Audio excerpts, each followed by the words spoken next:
Hello my friends, welcome to my channel. I'm Elaine and today we're doing the next prompt for Junk Journal July, which is torn.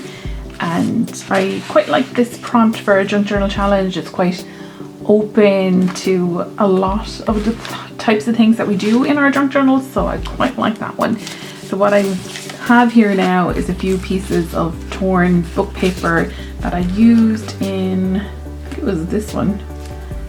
Looks like I used it and pretty much covered over the whole lot. But I see about using it on this one, and I also really want to use this crackle paint in this somehow.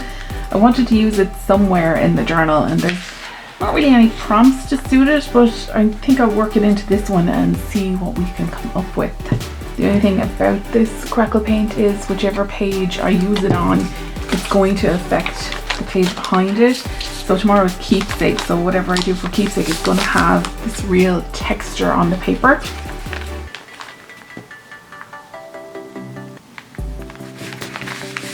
Now to get the paint to crackle, we have to apply a pretty thick coat of it.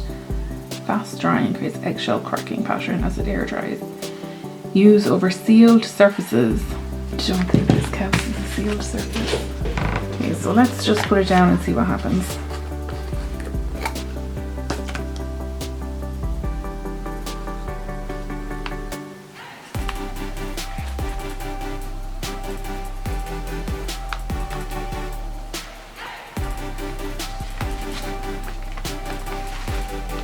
I'm going to dab my brush on it because I don't want to see those brush strokes, and it might give it a more interesting effect when it starts to crackle.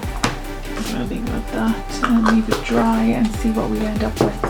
I've just put these clips down here to keep the page weighted down because this paint does cause the page to curl up, and I'm just going to lift the edge of my torn paper just up out of the paint so we keep our nice tear.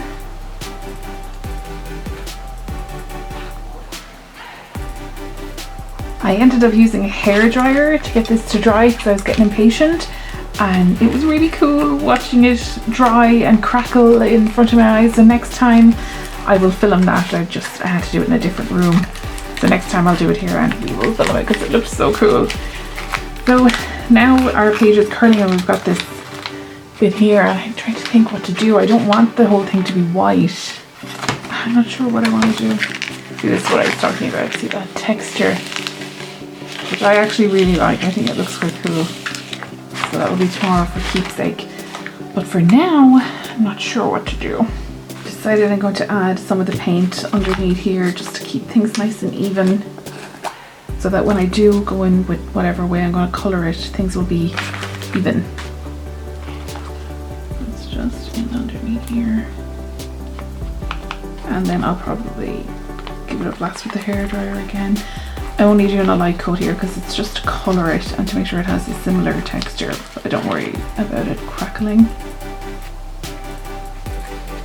I also do quite like the texture it put onto the book paper, so I might add a little bit more there.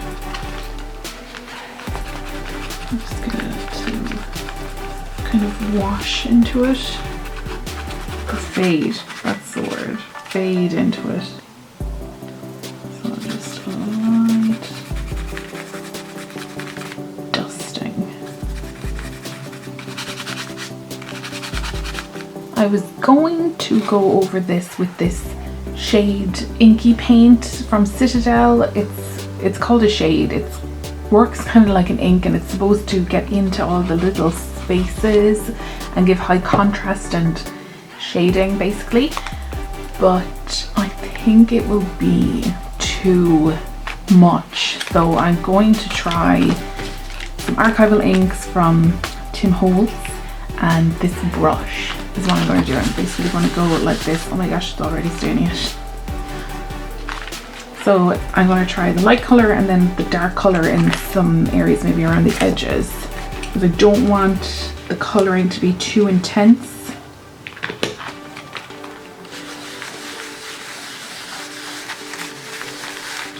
That is actually exactly what I wanted. I'm going over the paper as well, the curling on the paper with this, but I think I'll go over that again with the ground espresso colour. I'm using Vintage Photo now.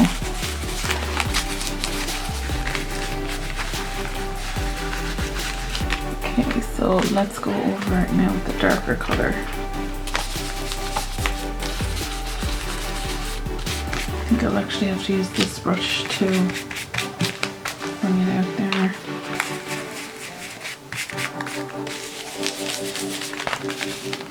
Okay, I'm gonna try this one now with the edges. I might try a darker colour. I have the Black Soot.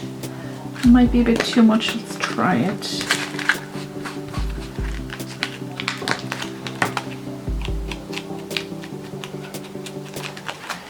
Now, I'm very happy with how that has turned out, and it was a lot of fun to do, so that's excellent. Now we need a focal point for this, and I have no idea what I'm going to do. I'm going to have to look through everything that I have and see what I can find. I don't want to take away from anything that I've put down by covering it, so I think I'll use one of these since they're pretty much see-through, and I might shorten it like that and add some more to it. Oh wait, I also have these. These are a bit bigger. I want it to just take up in here, this space. So maybe if I tore up one of these.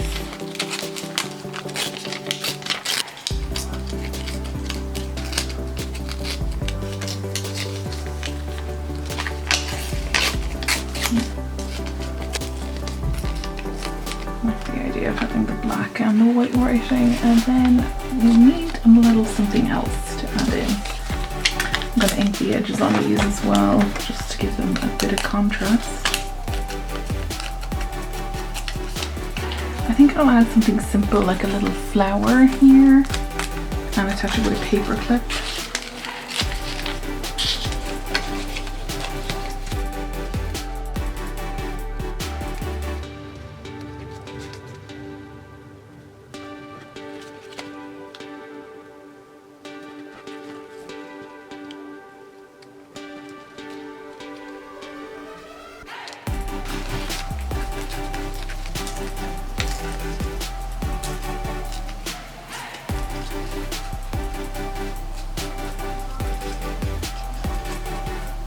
Going to make this into a little envelope, but I think a little scroll would be cool.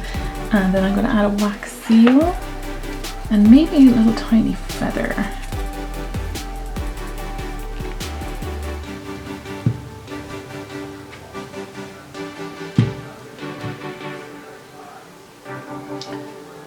Should I add some flowers to this as well? I feel like it's missing something. These are just little bits of the moss from this spread that keep falling out of the book. They might just add a little bit.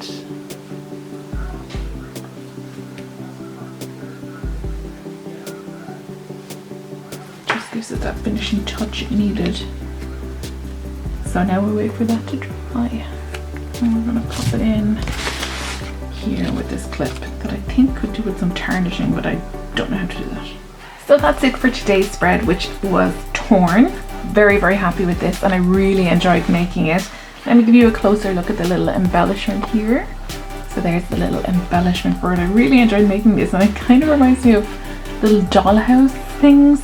And we have all of the Torn elements, loads of it. Really enjoyed trying out the crackle paint and the ink and stuff. So this was a very fun spread to do. I really enjoyed it, and I look forward to trying out these techniques in future spreads. So thank you so much for joining me, and I will see you in the next one.